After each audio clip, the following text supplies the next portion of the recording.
pessoal! Nesse episódio de Veículos e Histórias, vamos conhecer a origem e evolução dos motores a diesel. Quem acompanha o canal sabe que a mecânica pesada é sempre assunto, e os motores diesel são o que movem a maioria dessas maravilhas motorizadas. Mas vocês sabem como surgiu e como foi sua evolução? Antes de começarmos, eu peço para que se inscrevam no canal e ativem o sininho para sempre acompanhar nossos vídeos. Então vambora! A teoria que deu origem a esse motor é mais antiga do que se imagina. Acreditam que o povo do Sudeste Asiático, que compreende a região da Península Malaia e nos arquipélagos da Indonésia e Filipinas, tenham criado em aproximadamente 350 a.C. um curioso artefato chamado pistão de fogo. O objeto foi criado com o intuito de fazer fogueiras, e ele poderia ser feito de materiais como bambu, chifre ou madeira. Ele se trata de um compartimento oco que possui uma espécie de pistão. No compartimento oco se preenche com algum material inflamável como musgo ou mato seco, e ao comprimir o pistão rapidamente, a queima ocorre através de explosão interna.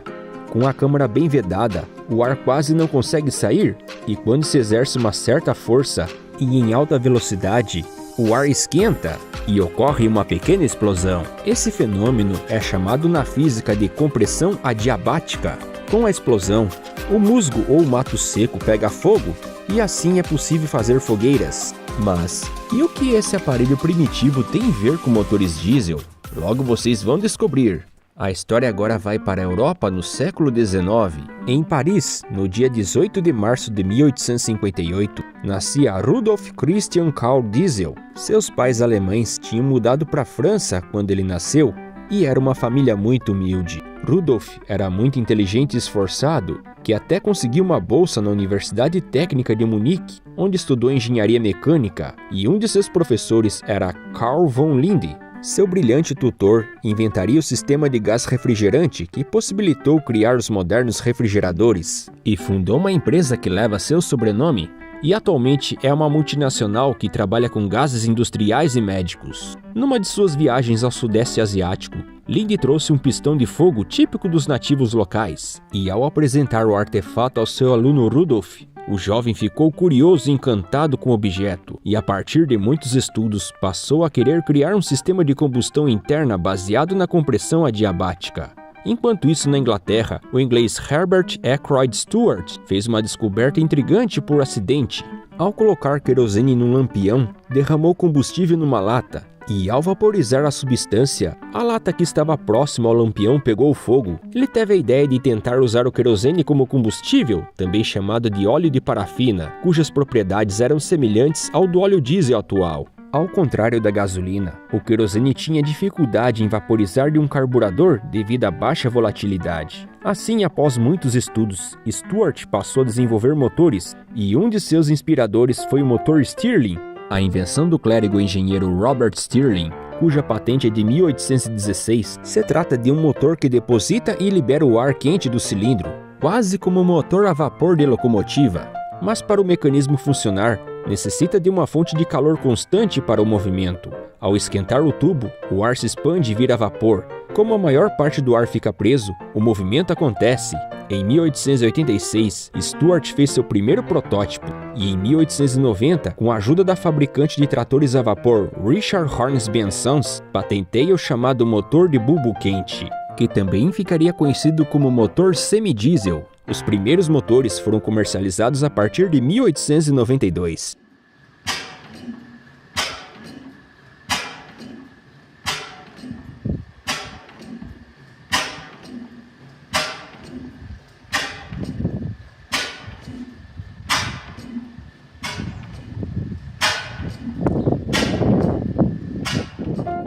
Como a ideia do motor era de queimar combustível de baixa volatilidade, a câmara de combustão não possui temperatura suficiente para o movimento. Assim foi desenvolvido um vaporizador ou bulbo quente no cabeçote, para assim gerar calor suficiente e o combustível poder queimar. A passagem estreita de combustível é aquecida pelo cabeçote, e esse tem de ser aquecido por uma fonte de calor constante, como um maçarico, por exemplo. que deve aquecer um orifício localizado no cabeçote do motor. A ignição ocorre com o ar quente e as paredes do cilindro aquecidos. Na medida que a rotação aumenta, o motor passa a funcionar constantemente por conseguir manter a temperatura necessária ao funcionamento. O motor de Ackroyd Stewart foi o primeiro a usar o sistema de injeção pressurizada de combustível. Já na Alemanha, Rudolf conseguiu desenvolver seu motor usando a compressão adiabática e em 1891 criou seu primeiro protótipo, sendo que a primeira patente é de 1892. O seu motor usava ciclo semelhante ao criado por Nikolaus Otto, com 4 tempos, que tem admissão, compressão, combustão e exaustão. Sabendo que o motor não conseguiria girar por muito tempo, desenvolveu um compressor para mandar ar para dentro do cilindro, pois a vantagem seria que o motor poderia usar qualquer óleo como combustível, sem necessidade de usar gasolina, que era um óleo refinado mais nobre. Porém, muitos criticaram Rudolf Diesel, achando que sua invenção fosse uma fraude, dizendo que não era possível que o motor pudesse funcionar. Em 1893, o primeiro motor foi feito com a ajuda financeira da família Krupp, que foi fabricado na Maschinenfabrik Augsburg-Nürnberg, que hoje conhecemos como MAN.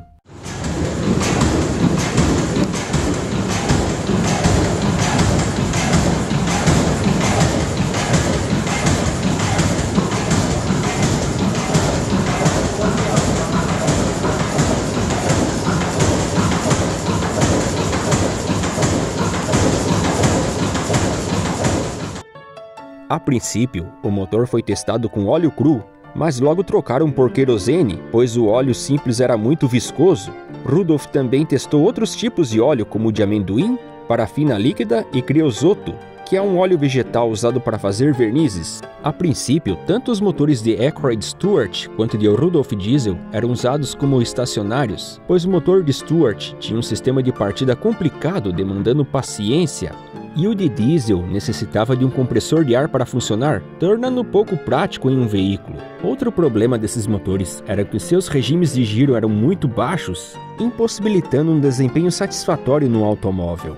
A princípio, os motores de bulbo quente tinham ciclo 4 tempos, mas nos Estados Unidos, os imigrantes alemães Mitz e Weiss combinaram o princípio de Stewart ao do engenheiro inglês Joseph Day. O criador do motor do ciclo de 2 tempos foi o escocês Sir Dougal Clark, mas Day, que é um engenheiro praticamente esquecido da história, criou o motor de 2 tempos como conhecemos, onde o movimento do virabrequim empurra o combustível para a câmara fazer a combustão. Sua patente é de 1899 e era chamado de 2 tempos sem válvulas. Apesar de ter ficado famoso na época, Joseph Day caiu no ostracismo, mesmo criando um motor tão importante. O caso é que o motor de bulbo quente ficou muito mais eficiente com o ciclo de 2 tempos, que o fez ganhar popularidade, já que seu regime de giros era bom o suficiente para movimentar máquinas. E logo, a indústria náutica e agrícola passaram a usar essa mecânica.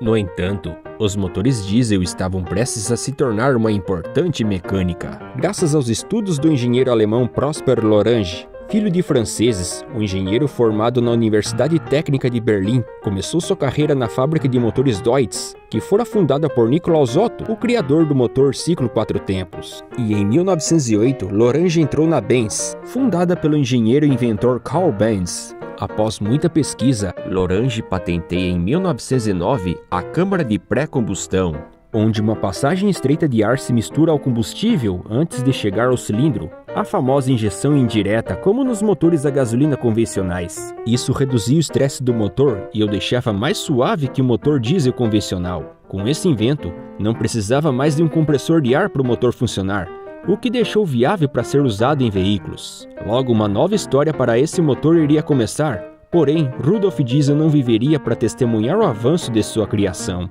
No dia 29 de setembro de 1913, ele viajava a bordo do navio SS Dresden, que partiu da Antuérpia para Londres, e de repente caiu no Canal da Mancha. Seu corpo foi achado boiando 10 dias depois. A causa de sua queda no navio permanece um mistério até hoje, onde existem muitas teorias levantadas. Porém, o legado de diesel ficou porque as indústrias passaram a explorar o uso de seus motores. Nos anos 20 surgiram os primeiros tratores com esse motor. Foi nessa mesma década que, com a popularização dessas mecânicas, fez as empresas petrolíferas desenvolverem um óleo padrão e adequado, nascendo assim o óleo diesel. O motor de bulbo quente também passou por evoluções, e nos anos 30 surgiram os primeiros tratores com esse motor, já que esses motores não eram viáveis para automóveis devido à dificuldade de partida por conta do aquecimento do cabeçote. O mesmo não ocorria com os motores diesel, porque ele poderia usar sistema de ignição semelhante ao dos motores a gasolina, o que conquistou rapidamente a indústria, principalmente a náutica e a agrícola, que aposentaram os motores a vapor. E também começou a ganhar popularidade na indústria ferroviária a partir dos anos 30, sendo que até os anos 60 praticamente iria aposentar as locomotivas a vapor. No dia 19 de fevereiro de 1927, falece Herbert Ackroyd Stewart, aos 63 anos. E nesse mesmo ano, o engenheiro alemão Robert Bosch inventou o sistema de injeção para óleo diesel, que inclui a bomba injetora. Ela distribui combustível para os cilindros através de dutos até os bicos injetores. Porém, nessa época, os motores diesel tinham problemas, como a partida em dias frios, pois o combustível é menos volátil que a gasolina. E assim, algumas soluções foram criadas, como a do engenheiro sueco Jonas Hesselmann, que criou um motor que hoje leva seu nome, sendo um híbrido que funciona tanto a gasolina quanto a diesel, tendo vela de ignição e bico injetor.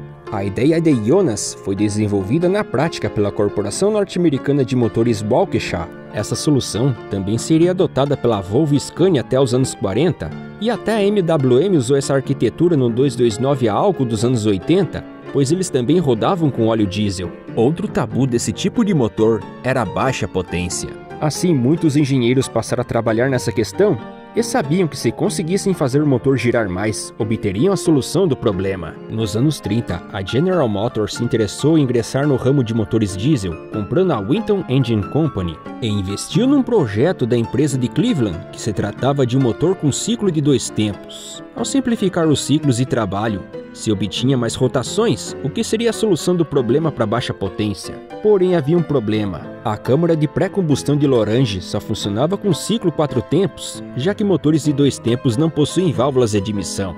O projeto da Winton não usava a força do virabrequim para empurrar a mistura ar-combustível como num motor de 2 tempos convencional, e assim, um compressor de ar ainda era necessário para funcionar.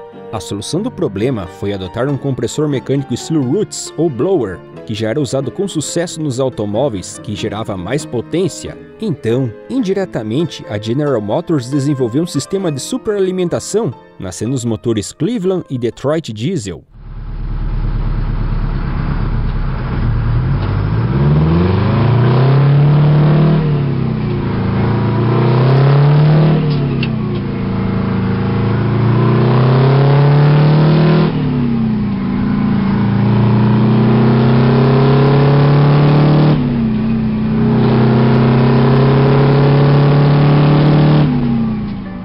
Os motores GM de 2 tempos resolveram o problema de potência por 2 motivos: porque desenvolvia maiores rotações, típico do ciclo de 2 tempos, e porque era superalimentado com um blower, pois ele mandava mais ar para o motor. Após a Segunda Guerra Mundial, a maior parte da Europa estava arrasada e o combustível era escasso. Dessa forma, os motores de bulbo quente ganharam força, pois podia rodar com quase qualquer óleo, e tratores como Lance Bulldog e Landini SL50 fizeram muito sucesso. E ainda existia o curioso trator inglês Field Marshal, cuja ignição é feita por um disparo de cartucho calibre 12. Apesar da partida ser complicada e demandar paciência para ligar, os tratores conquistaram muitos agricultores pela facilidade de se obter combustível. Porém, com os avanços da tecnologia, onde já existiam motores diesel com injeção direta, que fez a partida a frio ficar cada vez mais fácil, os motores de bulbo quente de Ackroyd Stewart passaram a cair em desuso.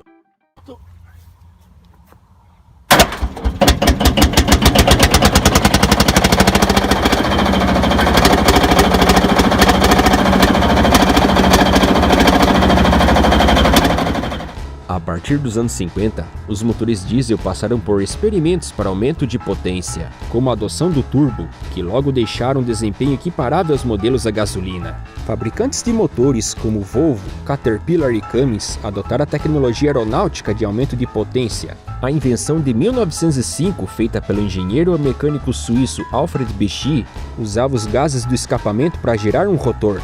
E esse movimenta outro localizado na extremidade do mecanismo, cuja função é puxar o ar externo para dentro do motor por indução forçada, fazendo a mistura ar-combustível ficar rica, proporcionando mais potência e torque. Desde os anos 30, Classe Cummins, o fundador da famosa fábrica de motores, fez provas de velocidade para provar que motor diesel pode ser veloz. Mas no início dos anos 50, elevou seus motores a um novo patamar nas 500 milhas de Indianápolis, e em 1952 fizeram um carro Cummins Diesel Special, que conseguiu a pole position daquele ano com o piloto Fred Egebashian, que usava o motor JBS 600 dos caminhões como base. O 6 em linha vinha equipado com 4 válvulas por cilindro, 2 bicos injetores por cilindro e turbo, sendo o primeiro carro de Fórmula da história a vir com tal equipamento. O motor de caminhão teve todo o seu peso aliviado em alumínio e sua potência era de 430 cavalos.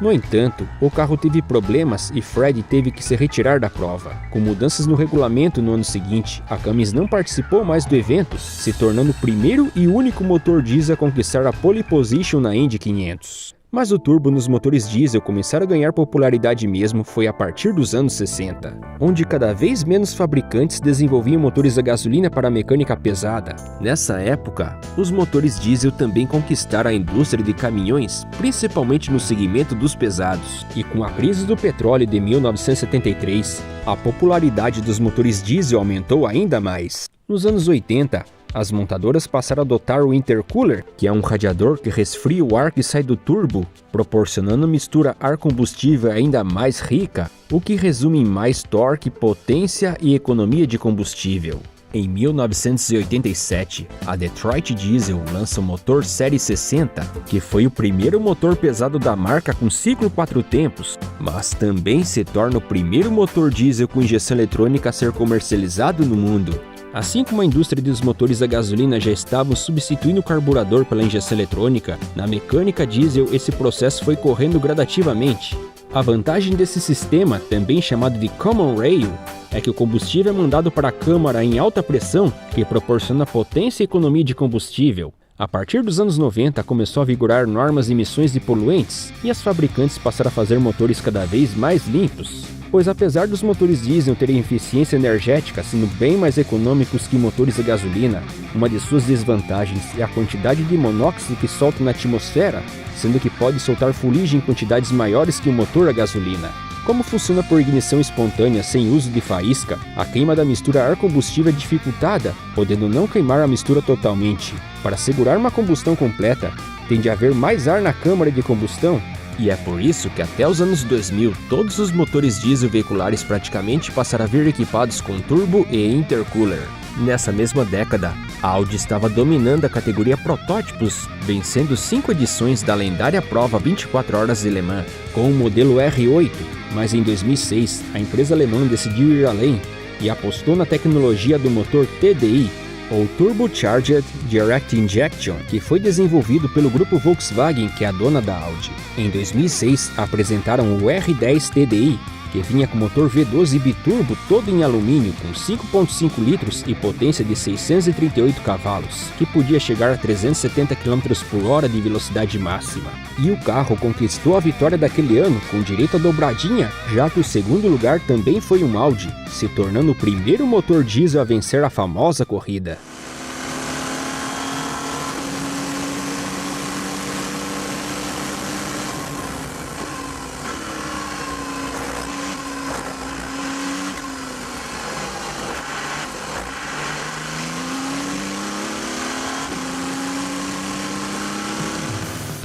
Com Com a rigidez nas normas, até o final da década de 2000, praticamente todos os motores passaram a vir com injeção eletrônica Common Rail, e também passaram a adotar catalisador, uma peça que fica no escape que filtra a maior parte dos gases poluentes, que também é conhecido por DPF, ou filtro de partículas diesel, e a adoção da válvula EGR, que é sigla para Exhaust Gas Recirculation, ou recirculação de gases do escape, que reutiliza os gases do escapamento para usar novamente na admissão de ar e realizar uma nova mistura ar-combustível.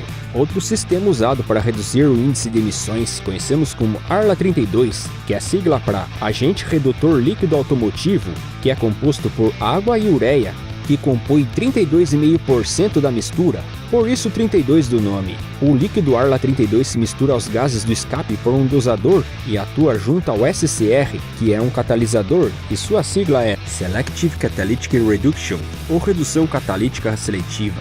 Atualmente, os motores diesel continuam sendo amplamente usados na indústria e transporte em geral, mas mesmo sendo considerados vilões por muitos, onde em muitos países restringem seu uso em veículos automotores, incluindo o Brasil, que só permite em veículos que transportam no mínimo 1 tonelada de carga ou ter tração nas 4 rodas com reduzida. Esses motores ainda são essenciais para movimentar a economia mundial, onde, atualmente, equipa quase todos os veículos de transporte terrestres e aquáticos do mundo. E então, pessoal, o que vocês acham dos motores diesel? Comentem suas experiências com essa mecânica. Espero que tenham gostado do vídeo, então peço para que deem um like e compartilhem. E eu me despeço ao ronco de um turbo diesel. Até logo e fiquem com Deus!